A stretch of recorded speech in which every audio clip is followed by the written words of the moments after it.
What's up? Welcome back to Nowstalgia. Dave here with my best movies of 2023, my top 10 movies of 2023.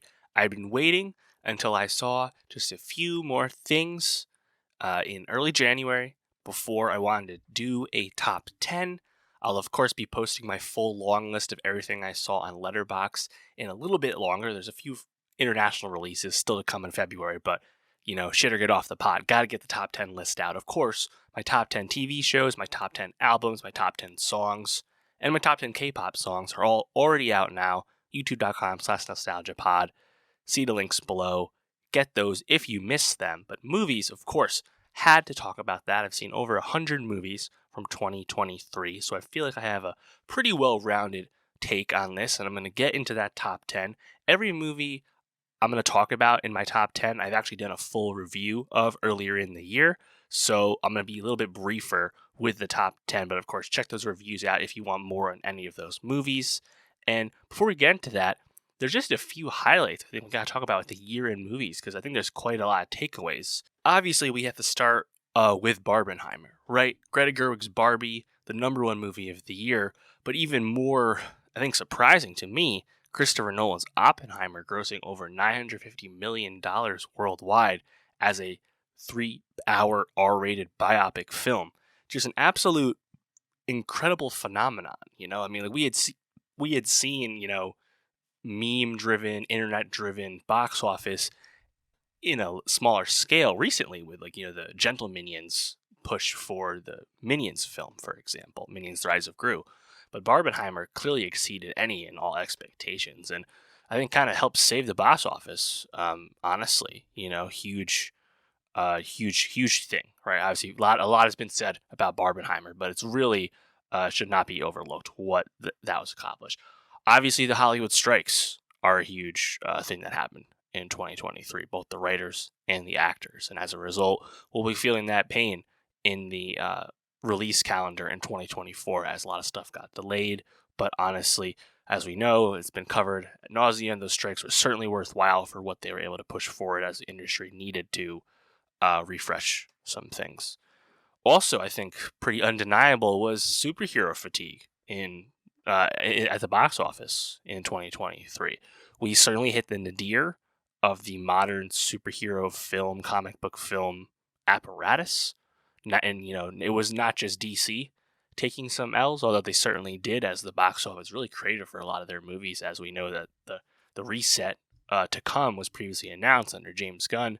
As a result, you had Shazam 2 and Blue Beetle, and those two not even making $100 million domestic, and then The Flash really bombing, and Aquaman 2 barely escaping bomb status, to be honest, and being like kind of a modest film release, but paling in comparison to the former Aquaman film, right?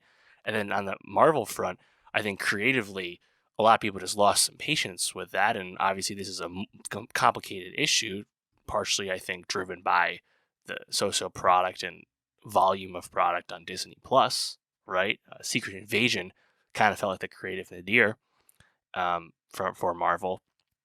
But on the big screen, you had the massive underperformance of the Marvels, which I actually thought wasn't too bad as a film, and Ant-Man and the Wasp: Quantumania was a huge disappointment as well, critically and commercially, and of course now Jonathan Majors has been excised from the MCU. The only thing they can really hang their hat on is Guardians 3, which kind of feels like the product of a bygone era at Marvel anyway. So superhero fatigue. We'll be talking about it, and a lot of expectations for Deadpool 3 this upcoming July. To be brief.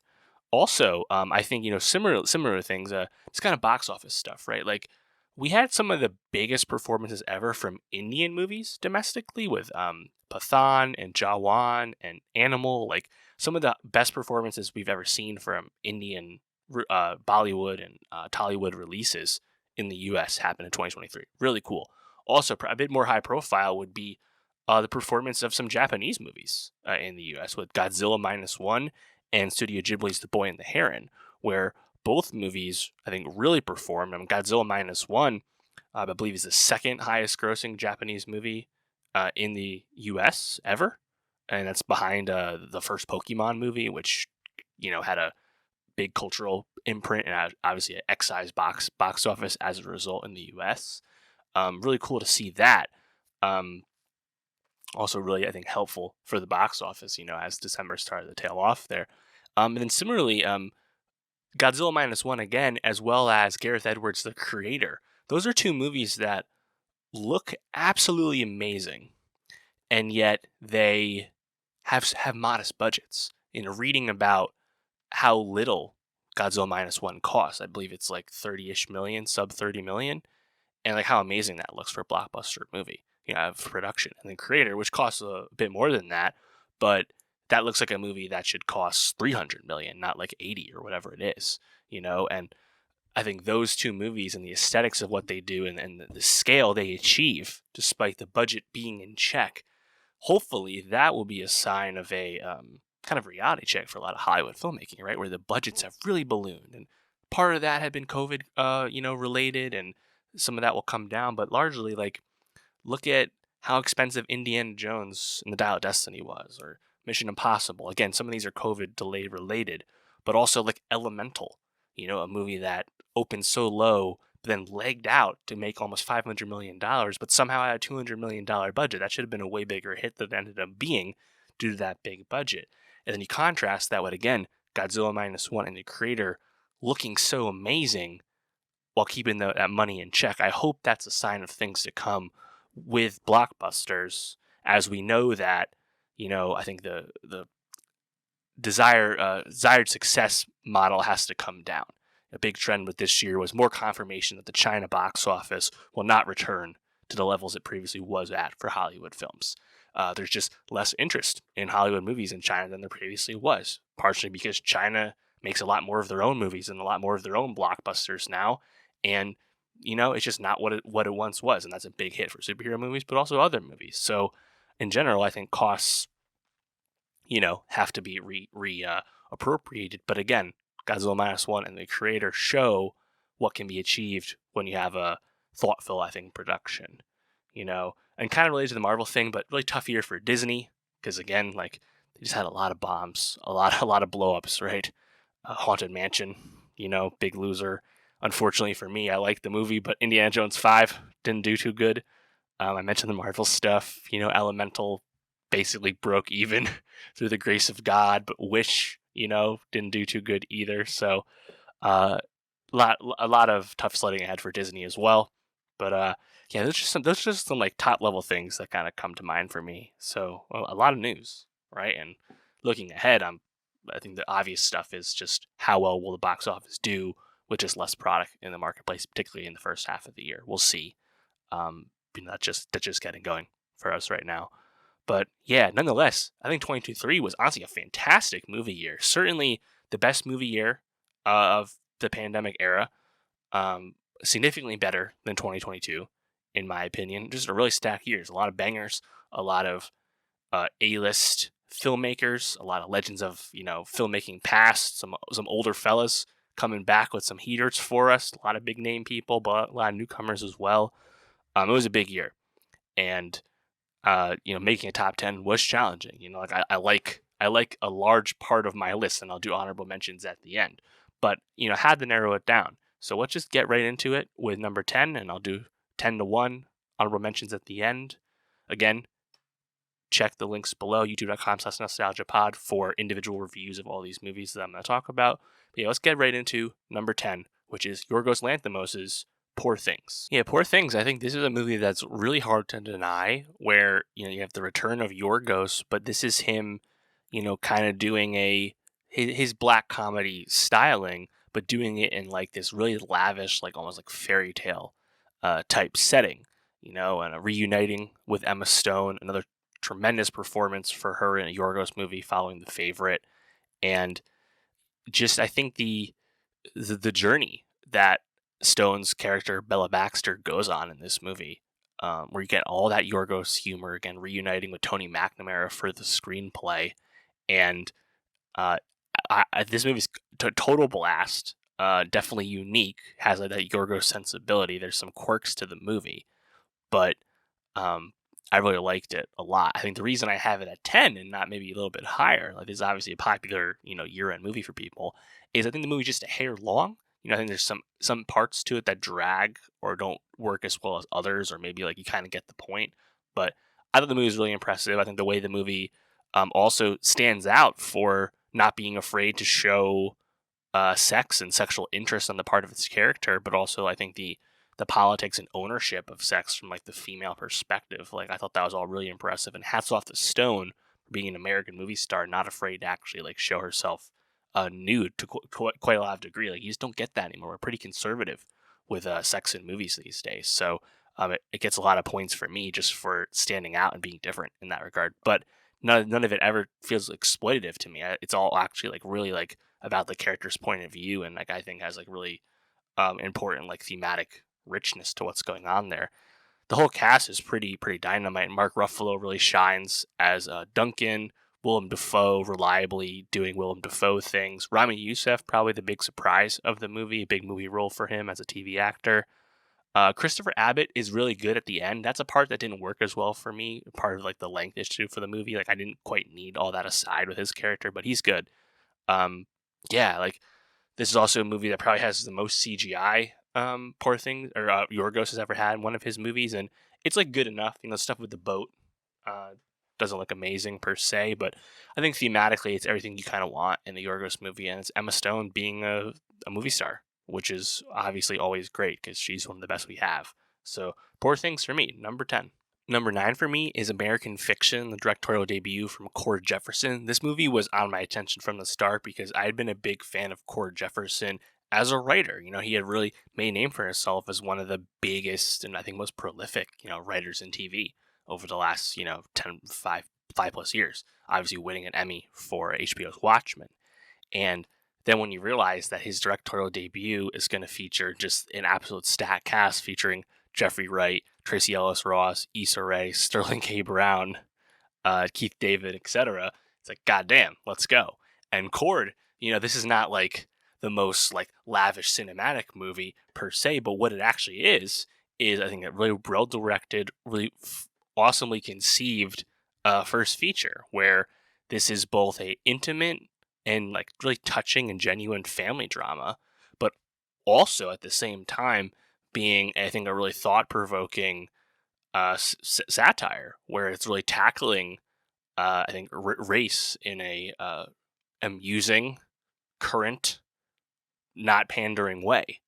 And the central premise of Jeffrey Wright's character Monk being this author who kind of resigns himself to writing a, quote, black book that, the white audience wants to read. And he's doing it as a joke, as a lark, because he hates that kind of thing, which he finds is pandering and demeaning.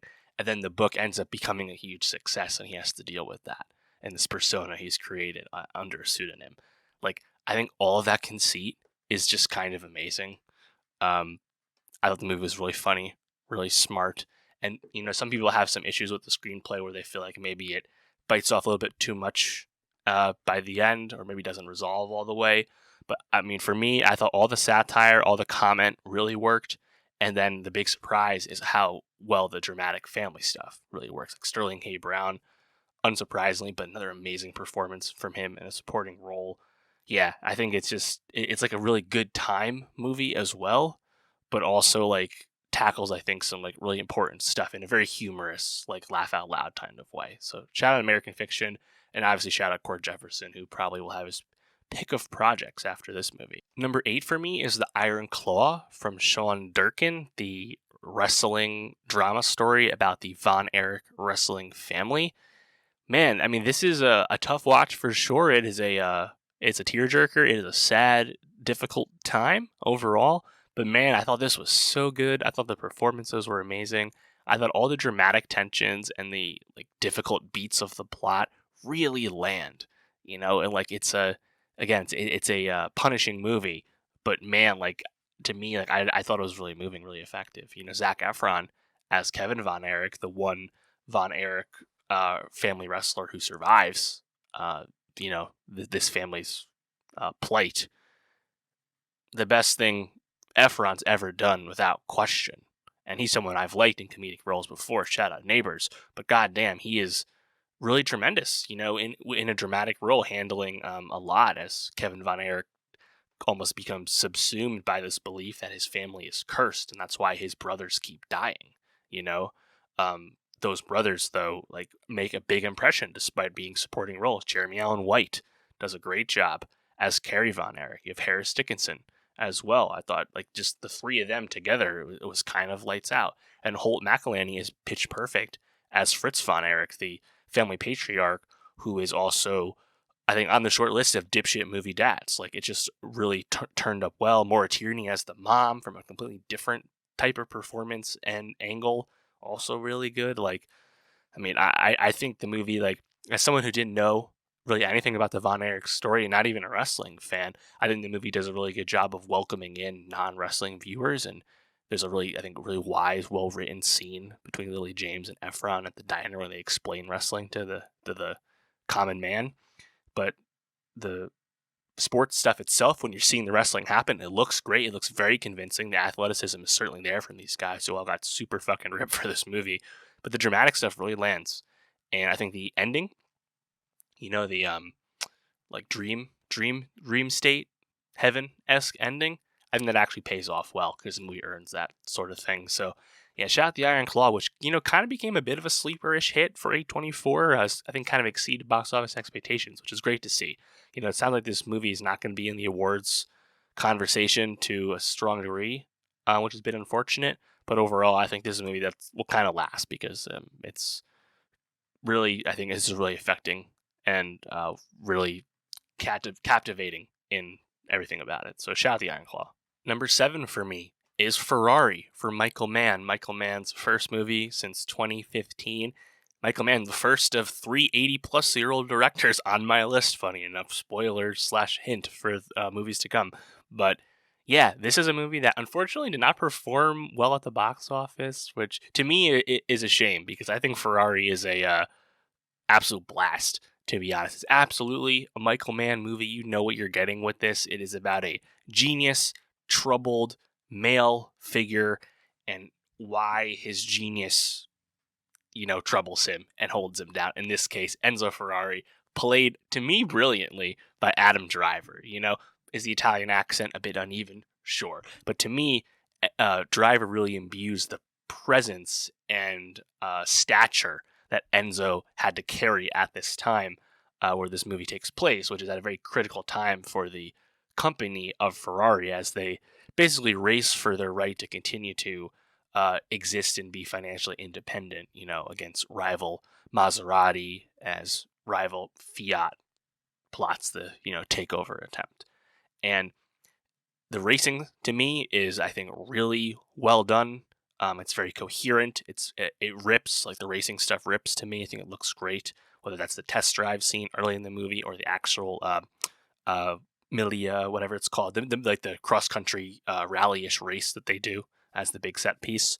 But also I think the dramatic stuff, which is of course Enzo's very complicated family life between his pseudo-estranged wife, played brilliantly by Penelope Cruz, like just imbues so much passion in that role. She's great. Unsurprising, of course. And then his Enzo's mistress and the mother of one of his kid, played by Shailene Woodley, which was, still kind of like a bit of a perplexing casting choice, to be honest. But ultimately, I think it works. Like she's committed to the film, and I think the movie does a really good job of handling that family turmoil and that high stakes tension that the Ferrari business is going under. Like I think all that really works really well. And yeah, I mean, I think the movie like also is again captivating in drama. It's both like the sports movie stuff also like really I think propels the film. And when you see some death and tragedy happen on the racetrack, that is I think done in like a really visceral manner. Like the Michael Mann chops like really like present themselves in that moment. But yeah, overall, I mean, I thought Ferrari, really impressed me, and this is the kind of stuff I love to see from Adam Driver. It's like a movie star role from him. I think he absolutely smashed it, and hopefully Michael Mann doesn't have any issues financing Heat 2, following Ferrari's unfortunate box office performance as a money loser. But we'll see. But yeah, shout out Ferrari, shout out Man, shout out Driver, shout out Cruise. Like just a blast. It's everything I wanted the movie to be. Number 6 for me is Anatomy of a Fall from Justine Triet. This is the French film that has a fair amount of English in it as well, but French film that really kind of, I think, took over a lot of the film world by storm, and somehow is not going to be up for Best International Feature Film because France chose a different movie, but seemingly is going to get in that Best Picture mix anyway, and I think for great reason. This is a courtroom drama movie unlike anything you've ever seen. I think a big part of that is that it's set in like the courtroom system of France. So like as an American viewer, the how the rhythms of how trials work in France is kind of illuminating, as a result the prosecutor character gets to really stand up. But seemingly a really simple conceit of this woman finds that her husband fell out of the second story window of their home and died.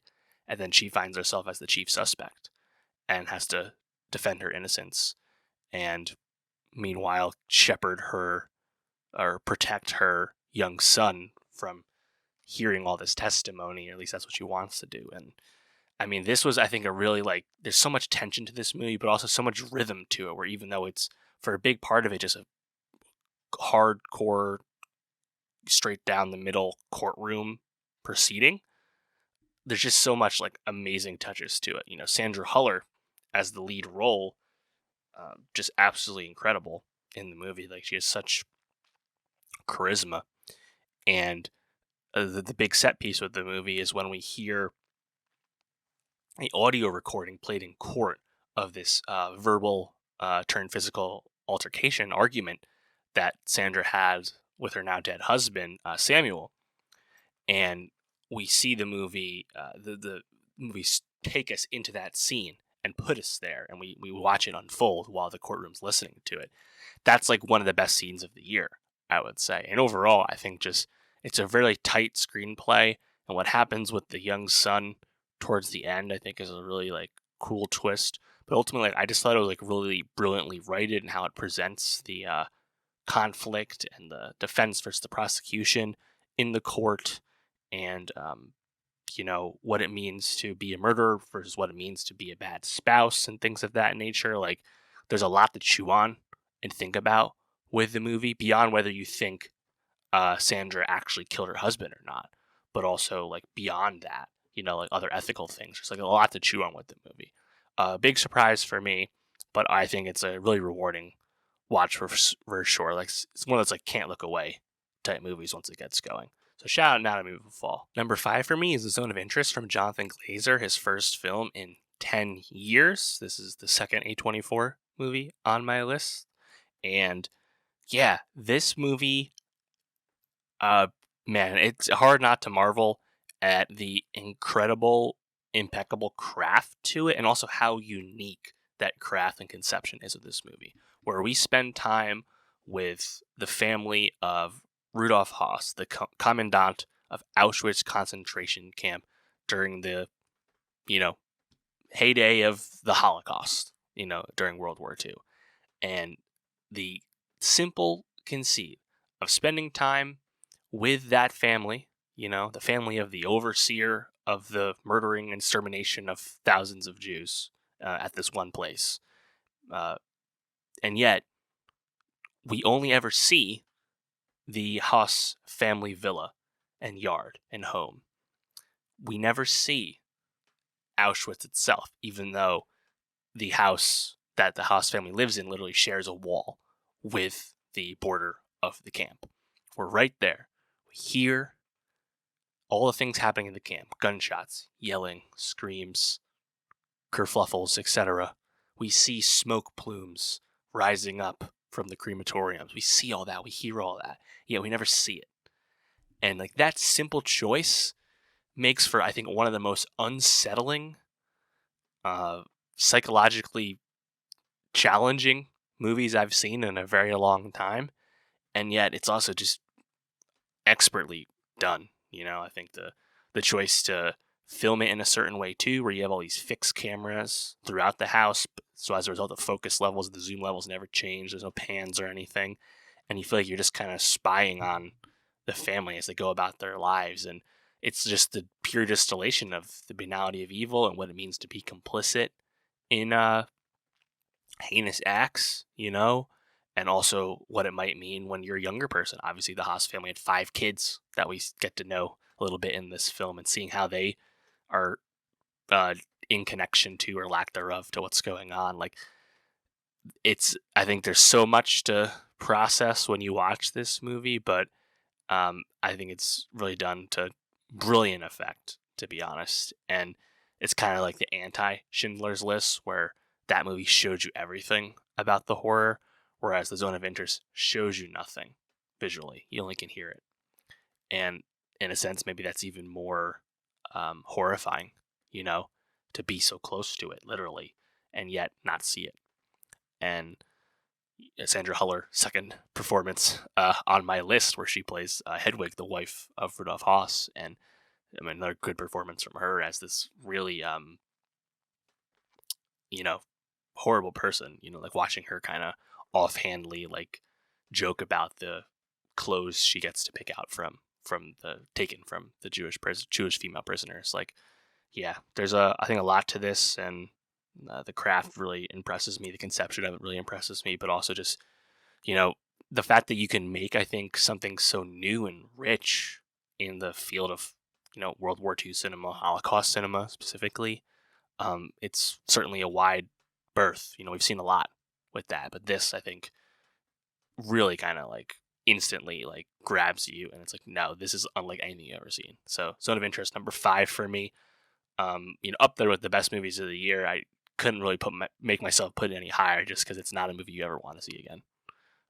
Of course, that's the point. Number 4 for me is The Boy and the Heron from Studio Ghibli, the second film from an 80-plus-year-old director, in this case Hayao Miyazaki, joining Michael Mann on my list. Also, Hayao's first film in 10 years, since The Wind Rises, his ostensible farewell film at the time.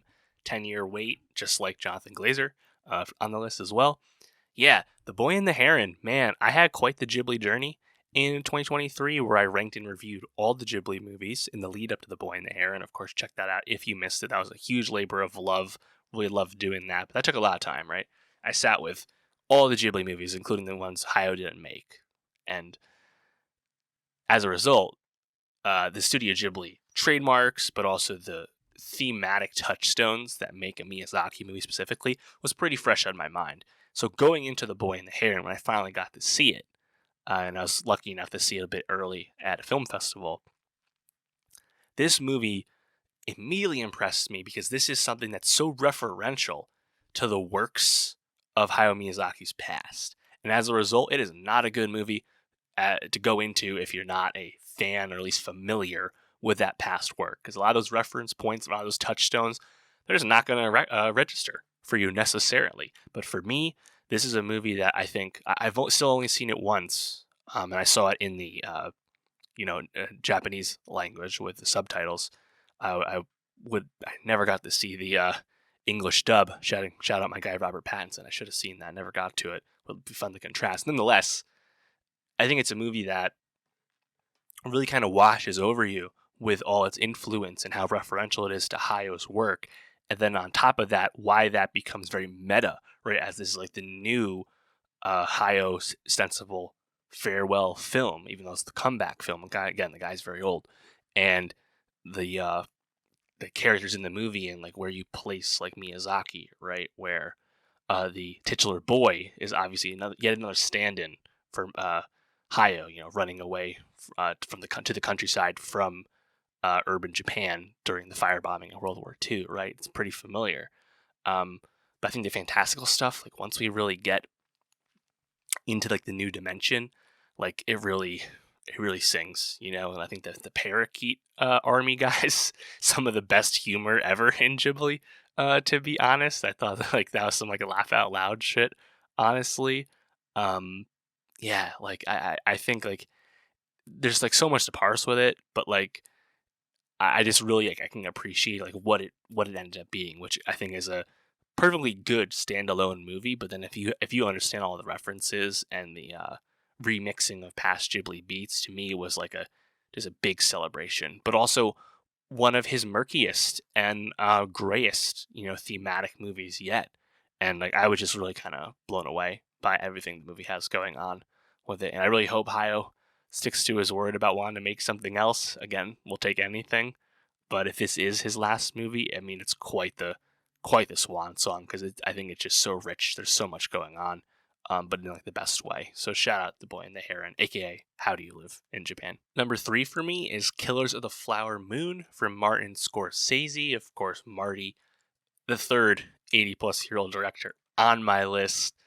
Man, Killers of the Flower Moon, this movie's just like a masterpiece, like in all respects. A lot's been made of its like epic length, but movie is a stone cold epic. Like everything about the movie just knocks you out. The production values, the lavishness of that, the I think the expansiveness of its plot. Like I was absolutely blown away as soon as I saw it, and the big winner of the movie is of course Lily Gladstone, who is like the true hero of the movie, despite the fact that she is a bit sidelined through a big part of it. But I mean, she's tremendous in the movie. Getting to see Leonardo DiCaprio kind of play, I guess, kind of play dumb again. Play a unfavorable character. It's always fun when he does that. Another great De Niro performance. Continuing his legacy with Scorsese over the decades. Really can't understate it. Like he's great as the chief villain here, whereas Leo's more the pawn. This is a movie that I think tackles, I think, a really important piece of history in terms of, what happened to the Osage nation as all these murders happened, as basically the white people tried to steal their oil fortune.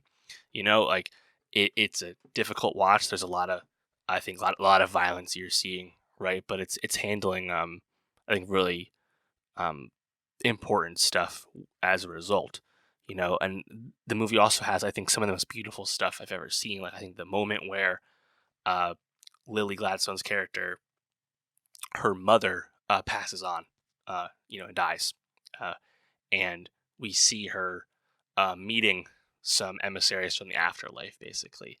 And they have like face paint on, like traditional wear and stuff, and the happiness of that scene as the mom is happy to go on to the next life. Like that's one of the most beautiful things I've ever seen. And that's also definitely one of the best scenes of the year, best movie scenes. Like in a movie that's so long, right? Like that, like brief, 1 minute scene really stuck with me. And yeah, I mean, any kind of epic Western, like to this degree, like the craft is like impeccable. The acting is fantastic across the board. Sturgill Simpson, honestly, really nice in a supporting role. Shout out him. Plemons, when he finally shows up and starts to do Plemons things, you're just like, hell fucking yeah, like let's go. I mean, we know Marty's a master, but like this is on one hand like one of his most impressive movies he's ever made, just from the sheer scale of it, you know. And I think everything really lands. The beats, the good beats, the bad beats. Again, it's a tough time at times, but it's just a master doing what he's always done, which is knock things out of the park from time to time. And to me, it's like a stone cold classic from him already. So shout out Killers of the Flower Moon. Number 2 for me is Past Lives, the third A24 movie on my list, the feature film debut from Celine Song, starring Greta Lee.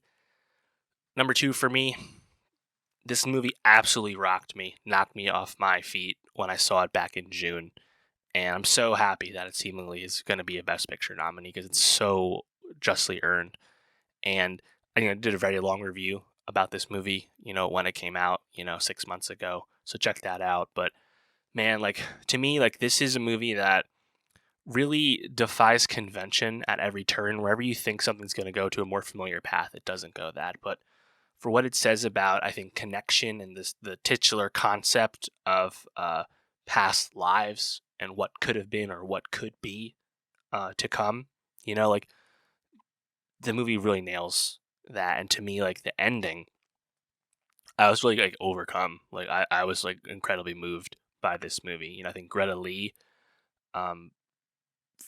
absolutely dynamite in the lead role, really pulling for her to get nominated for Best Actress because I thought she was absolutely incredible in this movie. And then, like this is a story about uh, a woman who immigrates from Korea to America, gets married, but then she meets a past, friend connection from Korea. She left when she was young, so it wasn't a romantic connection. She meets him and thinks about what her life could have been like if things didn't change, if she stayed in Korea, like Haesung, her past mate. And the way the ending works, where I think John Maguiro's character, which is Arthur, the husband, watching him, sit there in the bar with this long take as you see, uh, Greta Lee's character and Haesung really lock in and like stop kind of like letting him into the story, telling him what's going on because he doesn't speak Korean, and just kind of watching that. And as like Arthur clearly is like struggling with what's going on, but still trying to be respectful to his wife Nora, and like that is like really like palpable, and like I think the chemistry between all the actors is really incredible. But then like the absolute ending, where you have Nora basically walk Haesung like out to get his Uber to go home to fly back to Korea, right?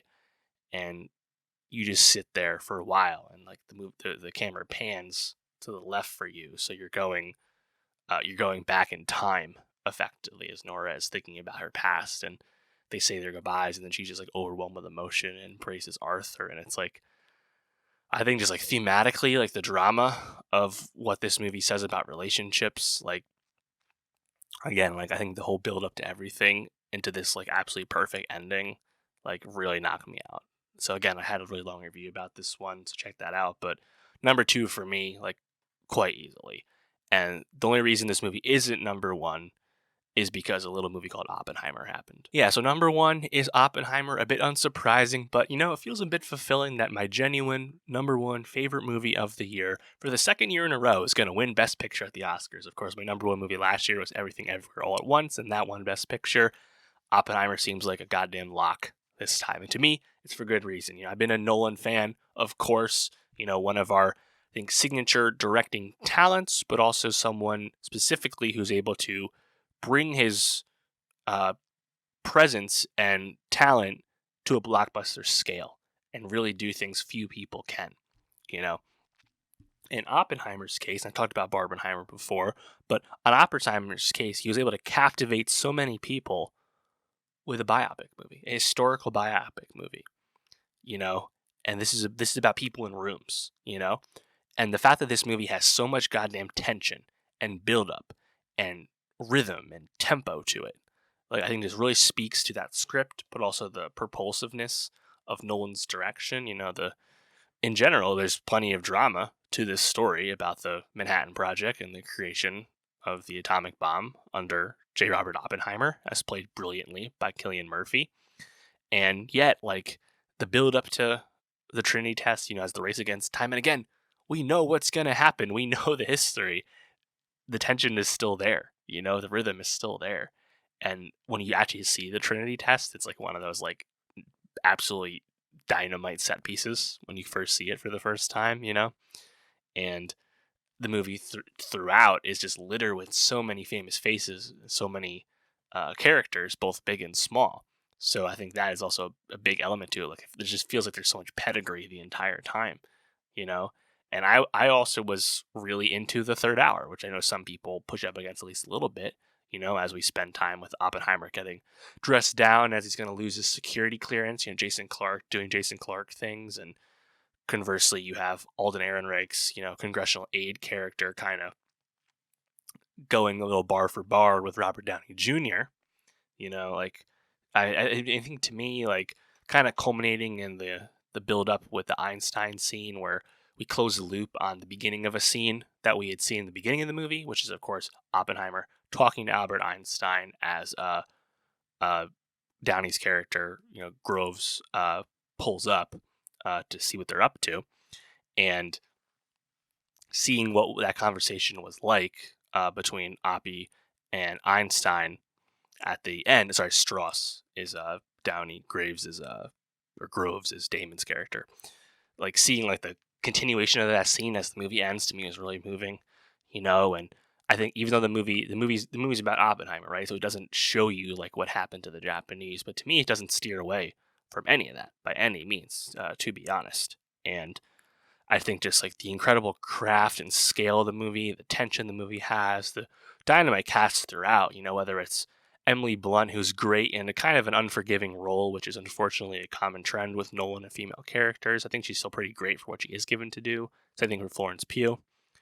Damon, very reliable in the movie. Downey, though, like this is the big role. Like Downey hasn't done really anything since he got to sit on those fat checks from Avengers Endgame and Marvel, right? But Downey like reminding you instantly like why he's one of our great movie stars, one of our great actors, just absolutely chewing on the sceneries as Strauss. And someone like Josh Hartnett, in a smaller role, or Benny Safdie. Like there's just so much going on. A really small role from Casey Affleck, and yet like goddamn is he menacing for those brief moments you spend with him, you know? I think to me, it's the movie success of the year. Like I said in the beginning, like the fact that this movie made almost $1 billion as a 3-hour R-rated historical biopic movie. Like, how the fuck did that happen? And yeah, Nolan has a fan base. And yeah, Barbenheimer happened. But honestly, it happened because once people kept seeing it with the memes, people also told you it was fucking good, you know? So shout out this. I'm so happy that Nolan's going to get that best director. It's nice that, because he's never gotten one. And obviously he's one of the best directors. We've all known that. But it's cool he's going to get that dub. I think it's really well deserved. So Oppenheimer's my number one. As soon as I saw it, I was like, wow, I'm knocking past Lives off the top spot. But couldn't deny this movie. So that's my top 10. I'll recap it and then go into the honorable mention. So number 10 was Poor Things. Number 9, American Fiction. Number 8, The Iron Claw. Number 7, Ferrari. Number 6, Anatomy of a Fall. Number 5, The Zone of Interest. Number 4, The Boy and the Heron. Number 3, Killers of the Flower Moon. Number 2, Past Lives. Number 1, Oppenheimer. Movies that just missed the cut. So my 11 through 15, we had 11 was Maestro by Bradley Cooper. 12 was The Holdovers from Alexander Payne. 13 was All of Us Strangers. 14, How to Blow Up a Pipeline, and number 15, Spider-Man Across the Spider-Verse. I also want to shout out Coriolis Monster, David Fincher's The Killer, Saltburn. I'm pro Saltburn. I like Saltburn. I know that's a polarizing movie. Shout out Saltburn. Barbie as well. I mean, that movie was way better than I ever thought it could have been, but don't doubt Greta Gerwig. That's our lesson. John Wick Chapter 4, Mission Impossible Dead Reckoning Part 1, Godzilla Minus 1. We had some banger blockbusters, man. I mentioned The Creator before because of its visuals, and yeah, that's a movie with a kind of messy screenplay, but man, that movie looks so fucking good. Get my guy Gareth Edwards, a great screenwriter, and that guy can make a sci-fi classic. I have no doubt. I really enjoyed Priscilla. I really enjoyed Ridley's Napoleon. Fair Play. Speaking of Alden Ehrenreich, I like that. Passages. My guy Franz Rogowski. I wasn't a super high May December, but I do appreciate it. I really liked Air. I really liked Creed 3. I watched a bunch of Chinese blockbusters last year, my favorite of which was Zhang Yimou's Full River Red, which grossed over $600 million in China. Fucking banger. Man, that movie is a historical blockbuster too. Really good. Sam Esmail's Leave the World Behind. I have anime on my list with Boy and the Heron, but also Makoto Shinkai's Suzume I thought was fantastic. So yeah, I saw over 100 movies. I'm going to post my full list of everything I saw on Letterboxd once I see a few more things. Namely, I want to see The Taste of Things from France, as well as Perfect Days from Japan, which are both opening early February in the US. So once I see those, I'll share my full Letterboxd list. But let me know, what did you think of my top 10? What did I leave out? What should I have had in my top 10? What's in yours? Let me know. And as you can tell, I love movies. I'll be reviewing more movies throughout the year, so make sure you subscribe. youtube.com/nostalgiapod. Check out my best music and my best TV top 10s if you missed them, and I'll see you next time.